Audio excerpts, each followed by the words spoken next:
Hello, Tim from Fair Play Now on the 13th of November 2023. So no video from me yesterday because I was at that thing in Maidstone filming Peace Officer Davey and his various ways that you can lawfully avoid paying council tax. So it was very eye-opening, some really great and sometimes hilarious tactics he's got for dealing with bailiffs and other people who want to come to your door and sort of make you pay those sort of things.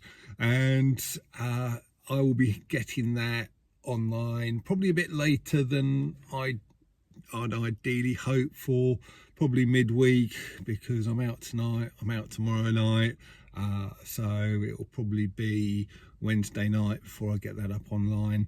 So yeah, that was a very enlightening talk. So you might wonder why there's people around who don't really want to pay council tax and taxes. Well, it's probably got something to do with just how corrupt the government and local governments are and how in bed they are with unelected officials, unelected bodies and unelected advisors. Now, one thing that people might wonder is exactly why I'm a truther, exactly why I'm a conspiracy theorist. And really the main reason is because the conspiracy theories keep on coming true, don't they? It wasn't long ago that if you said that the British government isn't democratic at all, in fact it's sort of the politicians, the elected politicians don't run the government, it's shadowy people in the background who pull the strings of the politicians, and the politicians are just there to do their bidding. And no doubt these shadowy people behind the government are themselves only minions of people even higher up pulling their strings as well. And all of that kind of thing would have been, until just a few days ago, total conspiracy theory, wouldn't it? But you've probably seen it by now when you had Nadine Dorries, who is, until very recently, she's an ex-Tory MP and minister. I'm pretty sure she is a government minister as well.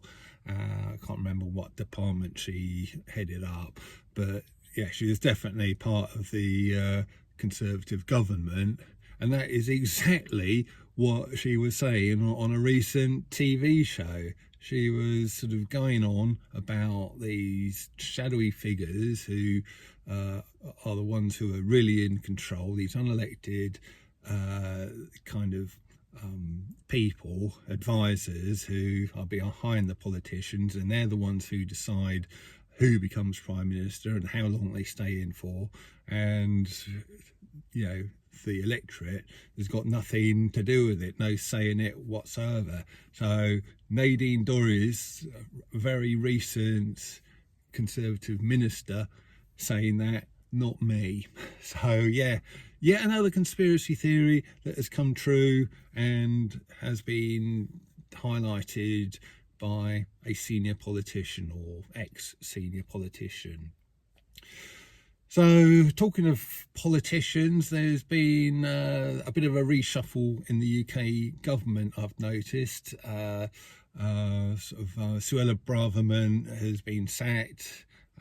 She used to be the Home Secretary, and then there's been a bit of a government reshuffle. And I see that David Cameron, UK Prime Minister, has come in as Foreign Secretary. So yeah, honestly, he wasn't a very good Prime Minister. He had to resign because his gamble on the Brexit referendum backfired on him. He obviously was hoping the result would be the other way, and he had to resign because of that. And yeah, what it says to me, and I know you've seen this story from many other sources, but my take on it would be the Conservatives, this government must be really scraping the barrel now, mustn't they, if they have to sort of call upon sort of failed ex-prime ministers to come in and help them out. So that's the way I see it, and that would be my comment on that one. And when you sort of think things can't get any more bizarre, apparently the Israeli government are thinking of appointing a humanitarian coordinator, as they term it, into Gaza with regard to the current situation. And kind of have a guess who they are seriously considering for that role. I'll give you a couple of clues. Clue number one is it couldn't be someone any more inappropriate for such a role. Number two, like David Cameron, we're talking about another ex-British Prime Minister. And yeah, you're probably getting it by now. Well, you certainly have got it if you've seen this story. But if you're still struggling, yeah, it's Tony Blair. They're actually considering Tony Blair, who sort of many people, including me, deem to be kind of a war criminal of the highest order with what he did with Iraq, etc., and all of the stuff that happened there. And yeah, they are considering him for this humanitarian role in Gaza. And honestly, you couldn't make this stuff up. And just circling back to the kind of talk I went to yesterday, so I met a lady who I know from the Crawley Stand in the Park and another group that we're both in as far as Crawley's concerned.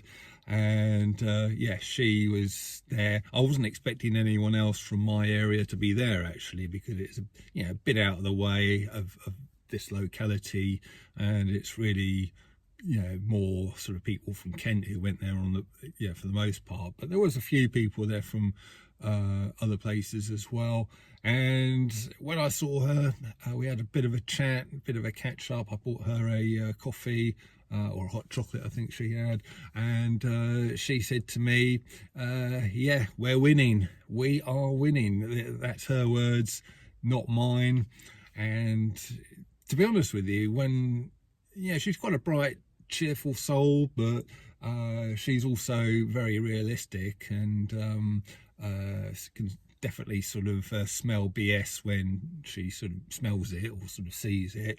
But that was her words. We're winning, and you can tell that we're winning just because the other side are throwing all of their toys out of the pram. They're just doing so much bizarre, crazy stuff. It's almost like there's someone up there somewhere wanting to wake everybody up about what's going on. It's just absolutely crazy.